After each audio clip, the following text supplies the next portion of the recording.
రేవంత్ సర్కార్ తీరుపై ఎమ్మెల్సీ కవిత నిప్పులు చెరిగారు. 16 నెలల కాంగ్రెస్ పాలనలో రేవంత్ 1,80,000 కోట్ల రూపాయల అప్పు చేశారన్నారు.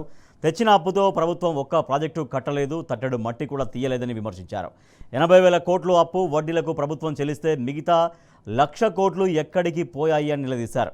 ఆ డబ్బులను పెద్ద కాంట్రాక్టర్లకు రేవంత్ చెల్లించారన్నారు.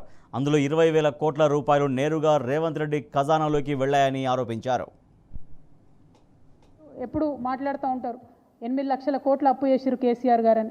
నిన్నగాక మొన్న సెంట్రల్ గవర్నమెంట్కి సంబంధించినటువంటి వ్యక్తులే చెప్పిండ్రు ఈ రోజు కూడా రాష్ట్ర అప్పు 4,20,000 కోట్లు ఉందని చెప్పి సెంట్రల్ గవర్నమెంట్ నుంచి పార్లమెంట్లో ఇచ్చినటువంటి జవాబు ఆధారంగా చెప్పిండ్రు.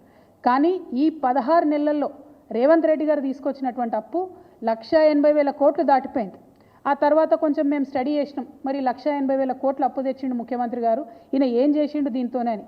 ఒక ప్రాజెక్టు కట్టలేదు, పూర్తిగా రైతు భరోసా ఇవ్వలేదు, పూర్తిగా రైతు బీమా ఇవ్వలేదు, పూర్తిగా రుణమాఫీ చేయలేదు, ఒక పెన్షన్ పెంచలేదు, తులం బంగారం ఇవ్వలేదు, మహాలక్ష్మి పథకం పెట్టలేదు, ఆడపిల్లలకు స్కీమ్ ఇవ్వలేదు, ఏమి ఇవ్వలేదు. కానీ తెచ్చిన 1,80,000 కోట్లు మాత్రం ఆరత కర్పూరం కరిగిపోయినట్టు కరిగిపోయినాయి.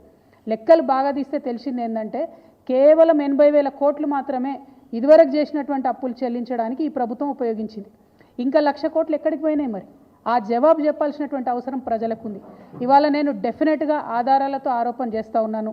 1,00,000 కోట్ల రూపాయలు రేవంత్ రెడ్డి గారు పెద్ద కాంట్రాక్టర్లకు పేమెంట్లు చేసిండ్రు. ఒక తట్టెడు మట్టి కూడా ఎత్తిపోయకుండా 1,00,000 కోట్ల రూపాయలను కాంట్రాక్టర్లకు పేమెంట్ చేసిర్రు. ఇక కాంగ్రెస్ సర్కార్ విషయం మీ అందరికీ తెలిసిందే.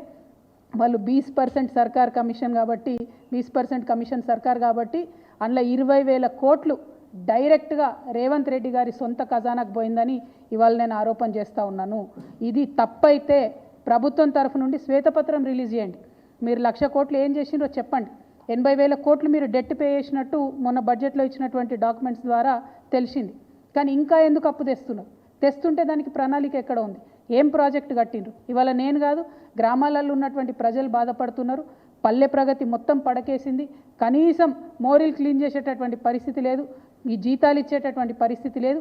మరి ఎందుకు ఇన్ని వేల కోట్లు అప్పు తెస్తున్నారు? ఎందుకు రాష్ట్ర భవిష్యత్తును ఇబ్బంది పెట్టేటటువంటి పరిస్థితి క్రియేట్ చేస్తున్నారని నేను ముఖ్యమంత్రి గారిని డిమాండ్ చేస్తూ ఉన్నాను. ప్రభుత్వం ఖచ్చితంగా శ్వేతపత్రం ఇవ్వాలని కూడా డిమాండ్ చేస్తూ, మరి తెలంగాణ రాష్ట్ర గౌరవాన్ని ఒక పక్క తాకట్టు పెడుతున్నారు, అవమానపరుస్తున్నారు. ఇంకొక పక్క తెలంగాణ బిడ్డల భవిష్యత్తును కూడా నేషనల్ స్టాక్ ఎక్స్చేంజ్లో మీరు తాకట్టు పెడుతున్నారు. దీన్ని మేము తీవ్రంగా ఖండిస్తున్నాం. ఒకవేళ మీరు ప్రైవేట్ లిమిటెడ్ కంపెనీ నుండి పబ్లిక్ లిమిటెడ్ కంపెనీని చేయడంలో నిపుణుల యొక్క సూచనలు లేకపోతే ఈ నిర్ణయాన్ని వెనక్కి తీసుకోవాలని కూడా ఈ సందర్భంగా నేను ప్రభుత్వాన్ని డిమాండ్ చేస్తున్నాను. సరైనటువంటి రీసెర్చ్ చేసిన తర్వాతనే ఇట్లాంటి మార్పులు జరగాలి, అది కూడా ప్రజల నాలెడ్జ్లో ఉండి జరగాలని చెప్పి నేను ప్రభుత్వాన్ని డిమాండ్ చేస్తూ ఉన్నాను.